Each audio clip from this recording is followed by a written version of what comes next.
assalamu alaikum galle on calminama on ñaganama Allah moƴƴere dartol e pinal fulɓe mi salmini ko woni e galle o ko mi salmini ko jolata e nde ɗo tufde ko mi salmini mawɓe men ɓe surtout mawɗo Amadou Malal en ɓooyi nandemo mataw Allah waɗi en kawrite makko e oɗo galle en calminama eɗen ñaganoma Allah cellal eɗen calmina kadi musidɗo men hanki kalduɗon wonde yeeso o yo Allah addu cellal yo Allah waɗanen jaam en calmini heddiɓe fof en calmini mustal ngal o ko Diallo Amadou Samba wiyete no wayno eɗen gadodirno hannde arde tellinde ɗo won yewtere ko yowiti e pinal haade galle o wiya ko dartol e pinal fulɓe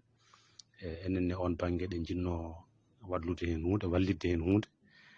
wona wawde noon ko jidde tan kadi mana jabade wulango jamma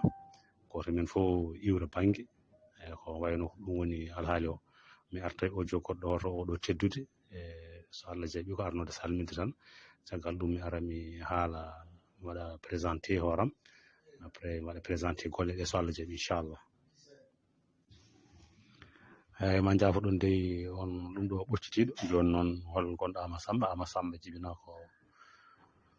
1960 to Fondu département de Mbagne commune de Bagodine ko ɗon jibina ko ɗon Mbotam Dasa duuɓi amin minen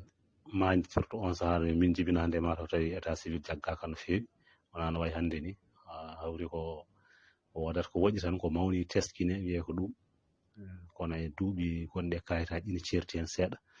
wan noon ko mamin naati école tan nde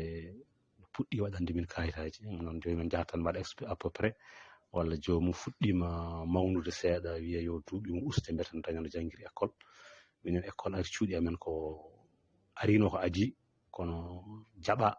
tan wiya yo école waɗe ɗon ko 1970 ko nden min naati école ɗo Fondu ɗo min goni ɗon ha 1976 ko salle goto classe wonno ɗon min gummi ɗon min paati Bagodine min mbaɗoy toon CM2 CM1 et CM2 1977 1978 min mbaɗi CM2 ɗon min mbaɗi concours d'entrée en 6e nden yimɓe jahata ko Mbagne ko toon min mbaɗoy concours o Allah waɗi dañƴen concours o hitande rewde hen nde 1978 79 puɗɗiɗen jangde hakkundere to collège Ɓokke wonɓe ɗo ɓe hewɓe hen en tawdiri min toon no Abdoulaye Alassane Dia Oumar Alassane Mamoudou Demba Sow woɓɓe wasata wonɓe ɗo ɓe ganduɗen walla ɓe ganda tawa en kawrite men on saaha donc hitande 1979 ha yetti 1981 gawiɗen collège o keɓɗen ɗon BPC no brevet caggal ɗum mbaɗɗen ɗon lycée o sabu enen gonno deuxiéme génération deuxiéme promotion waɗɓe ɗon lycée o fuɗɗi ko 81 enen ko 82 mbaɗɗen ɗon 4e année 5e année e 6e année woni classe terminale mbaɗɗen ɗon bac hitande 1984 Allah waɗi dañɗen jaaɗen université Nouakchott mi arta nde jaaɗen université Nouakchott bindi ɗen koye faculté de lettres et sciences humaines cuɓitiɗen wadde littérature 1985 86 87 88 moyen duuɓi nayyi ni mbaɗɗen toon maîtrise en langue et littérature française maîtrise o mbannuɗen ko wiya ko langue et littérature française wan noon ko tronc commun hakkude waɗoɓe linguistique e waɗoɓe littérature fof jadata guila premiére année ha 4e année serdataɓe tan ko ɓeɗo mbaɗa mémoire uji muɗumen e linguistique ɓeeto mbaɗa mémoire uji muɗumen e littérature min noon cuɓitimi ko littérature ko hen mbanmi mémoire am mémoire o titode muɗum ko modèle de transposition du vécu au littéraire dans les récits de prison corpus o ko defte ɗiɗi hen roman goto ko Ibrahima Ly windi ɗum ko pullo malien nde to deftere windi ɗum ko Wole Soyinka wiyete ko 7 homme mort won titre deftere nde sitto mémoire woni soyinka haalata hen ko témoignage muɗum nde nawa kaso caggal nde dari darde tinde e guerre Biafra tentative de génocide bannottono darde makko darino hen yidde salade ɗum yidde aybinde ɗum en tant que écrivain Allah waɗi o jagga hen o soka o nawa e prison ngaji kewɗi o ɗesi mayde hen deftere Ibrahima Ly nde kañum wiyete ko titre muɗum ko toile d'araignée ndenne kadi haalta ko cukalel tokosel dewel no yaara e duuɓi 12 mawɗo nayejo resi ɗum ngel sali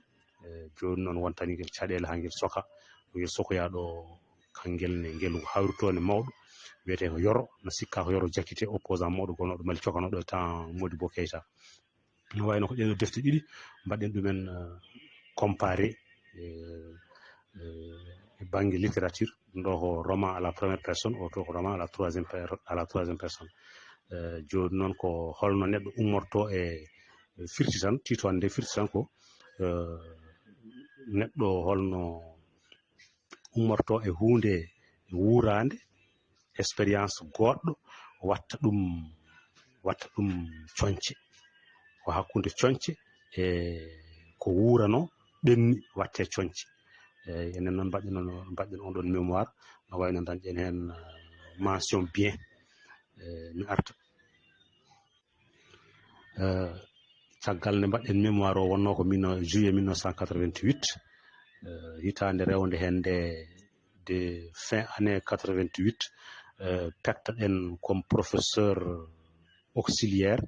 de français au collège des garçons gonɗo Sara Iseri o renɗo université wonno ɗo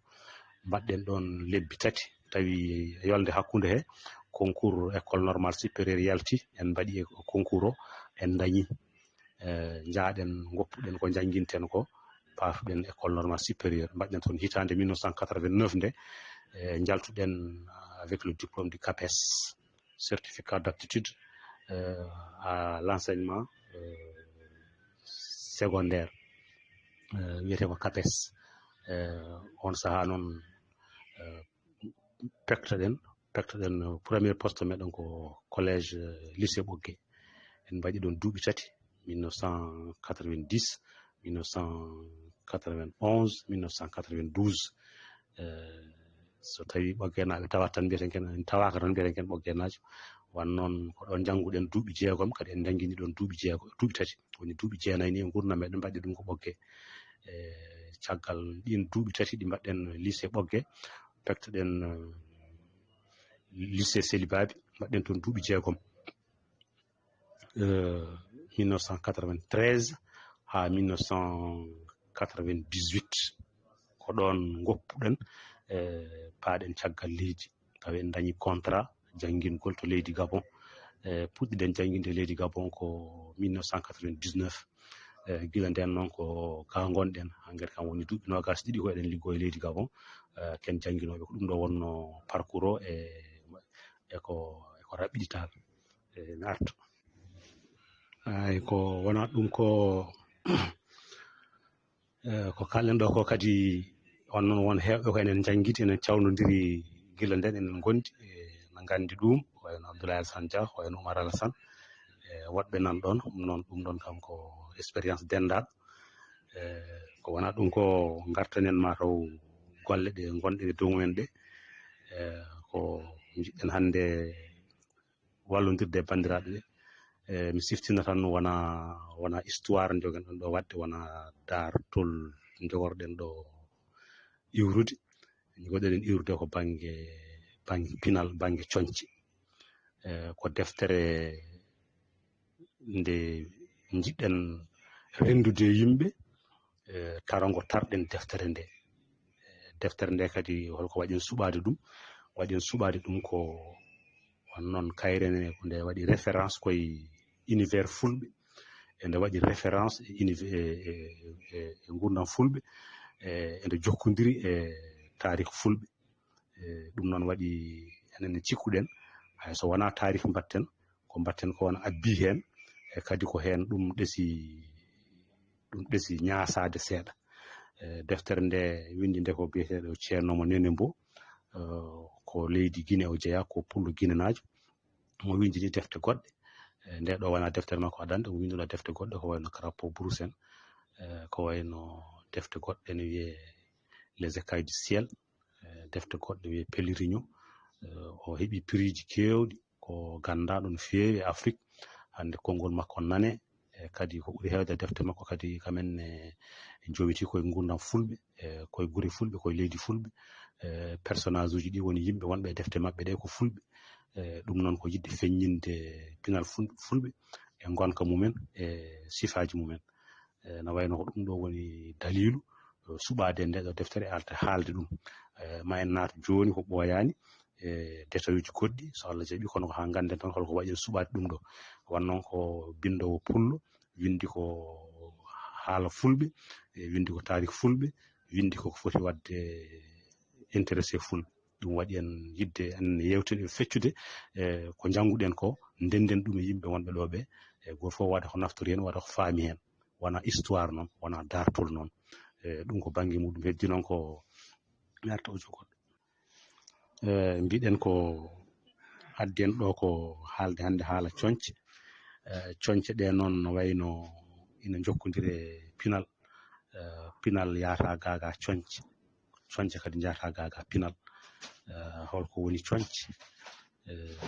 ɗum ko namdal manggal biyeteɗo Jean Paul Sartre ko gandaɗo e leyɗele tubakoɓe surtout France ko philosophe ko binduɗo defte kewɗe ko neɗɗo gandaɗo e temedende temedende ɓennuɗo nde omo anda hen no fewi kanko mo namni namdal ngal o windi hen deftere mawde qu'est-ce que la littérature holko woni coñce jaabugol mum no juuti kono enen kam ma en ɗaɓɓitino tan hono ko saggitorde rokkata firo coñce to banggue ɗemgal farese kadi ɗum ne kadi ko hono ɗum tan woni to banggue pular to banggue ɗemgal farese coñce firti ko dendagal golle bindaɗe walla kaalaɗe ɗe bindaka tawi joofi ko ngarɗingol koɗe mbaɗata ko waɗete hen ko ndeke noon ko ngarɗinde ɗen ɗon coñce noon eɗe mbawi feccade e fannuji kewɗi ina wona hen tindi ina wona hen daari ina wona hen cifti ina wona hen jime ina wona hen jimɗi ina wona hen gueɗe goɗɗe ha heewi ko wayno mogo ɗeɗo gueɗe foof haade ɗe paanditi ko ngarɗinde koɗe kaalata koye no ɗe kaldata ni hankkadi woni coñce coñce noon ina gona hunde fefindade woni fiction ina wona kadi fawade hunde wuranode ha gasi rutte watte coñce ɗum waɗi coñce ne pecci mbiɗen e fannuji kewɗi no wayno noon coñce gadanteje wonande leƴƴi aduna ɗi foof gonno ko tindi e daari e cifti e jimri ɗeɗo coñce leƴƴi aduna ɗi fof ndendi ɗum caggal ɗum noon won leƴƴi walla won leyɗele won pine ƴelliti won gueɗe kese won fannuji kesi ko wayno koɓe mbiyata roman ko fannu keso mo ɓooyani no fewi ko naate coñce kadi koto banggue leyɗele tubakoɓe to Europe de l'Ouest ko toon oɗo fannu e coñce ɓuuri ƴellitade no wayno noon e jofodiral meɗen ɗen ɗon leyɗele no wayno piine ɗe mastodiri piine ɗe natodiri ɗum waɗi hande oɗo fannu naati e meɗen enen naati e piine meɗen jeytama e jeyi meɗen mi arta ewa oɗo fannu mo mbiɗen Roma kanko no wayno ɗesi nandude koye daarol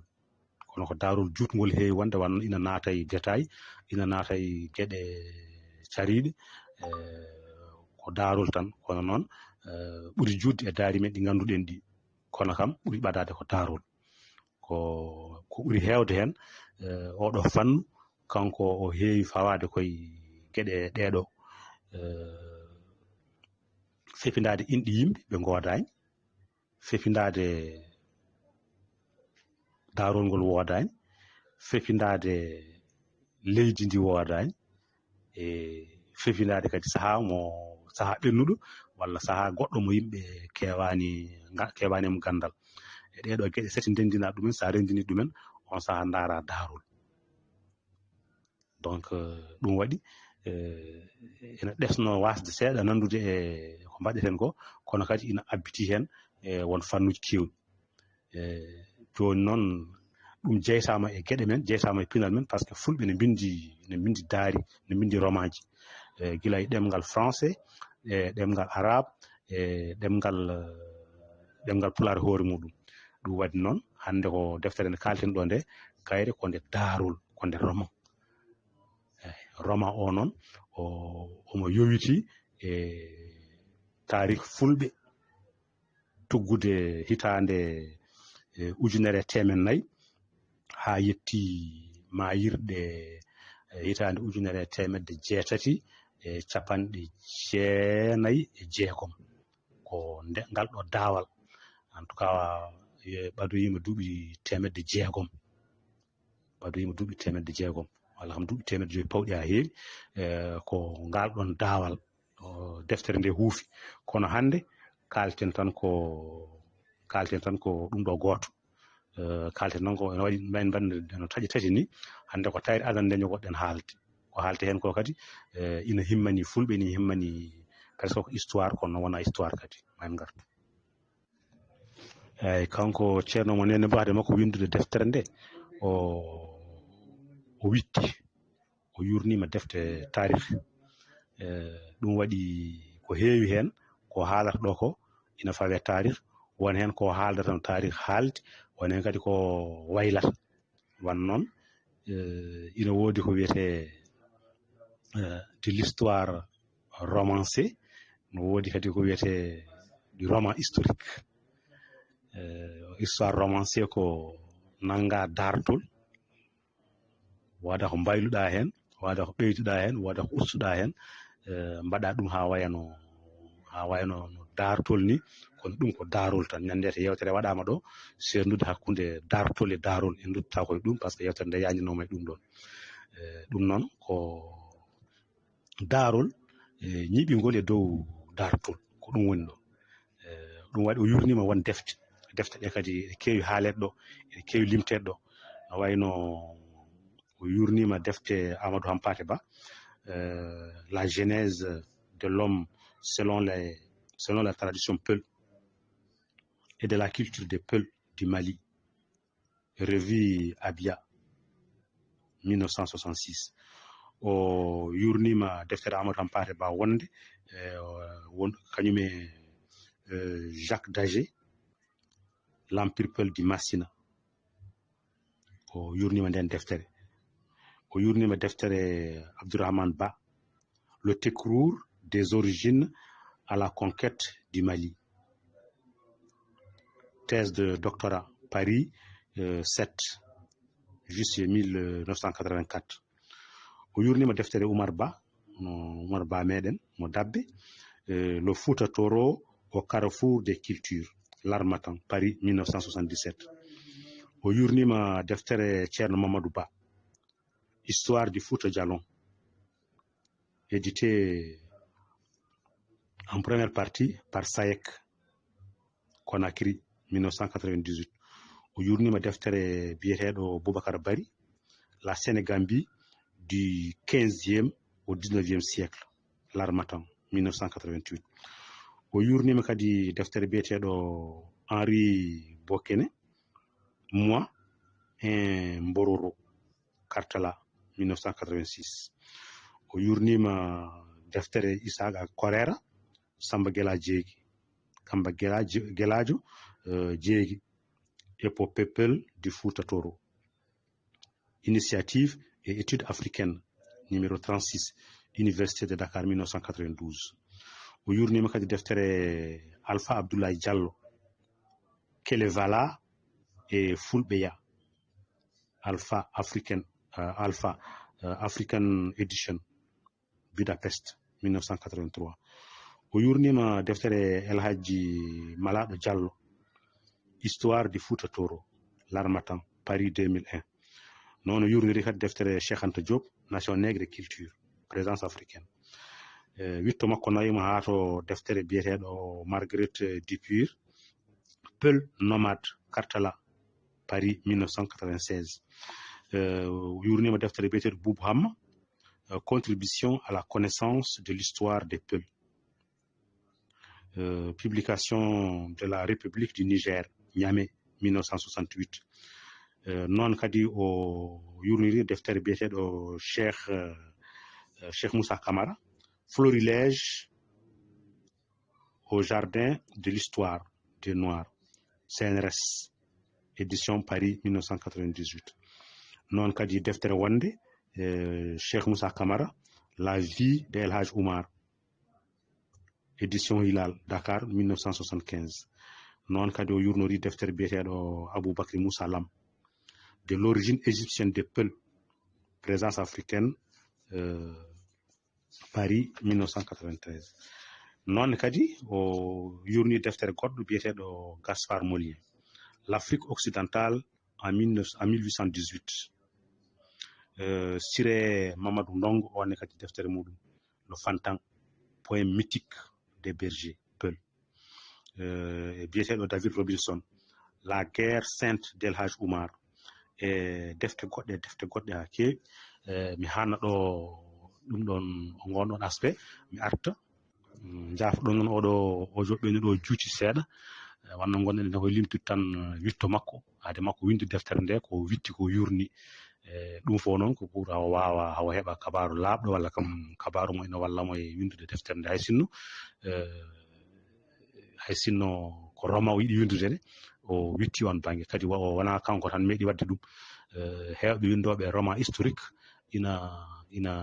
mbaɗa documentation sur le thème jaaha ƴeewoya defte mbaɗa wittoji tiye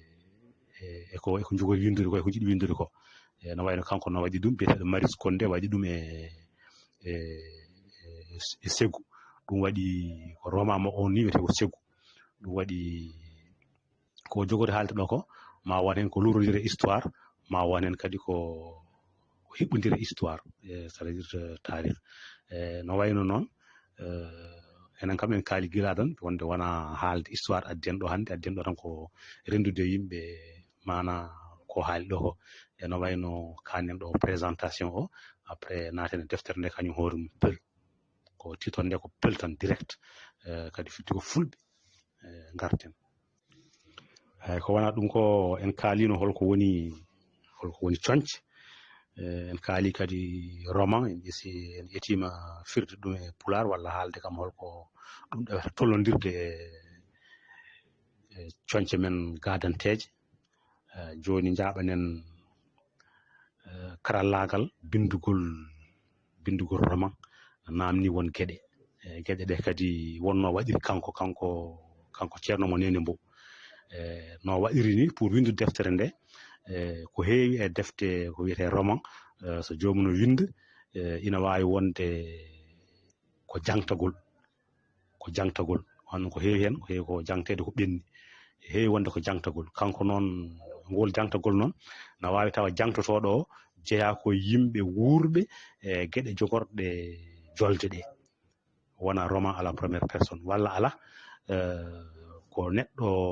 kanko o jeeyaka jogorɓe wuurde ko jogori gollede ko jogori jolde ko kono noon o winda ɗum tawa o haalata ɗum ko à la troisième personne woni ko neɗɗo tataɓo ɗum ko joni noon kanko no waɗiri ni ko technique goɗɗo ƴetti kanko ceerno mo Nene Mbow ko technique goɗɗo ƴetti technique mo ƴetti o haade ko tarik fulɓe o yiɗi haalde walla ko gurdam fulɓe yiɗi haalde wonmo waɗi convoqué ko séréer o woni jangtotoɗo hono narrateur ɗon ɗo séréer o woni narrateur ko kañum jogui gandal ngal holmo séréer o jangtanto ngal ɗon gandal o jangtanto ɗum ko pullo eɗen gandi ndenɗirago gongu hakkude serraɓe fulɓe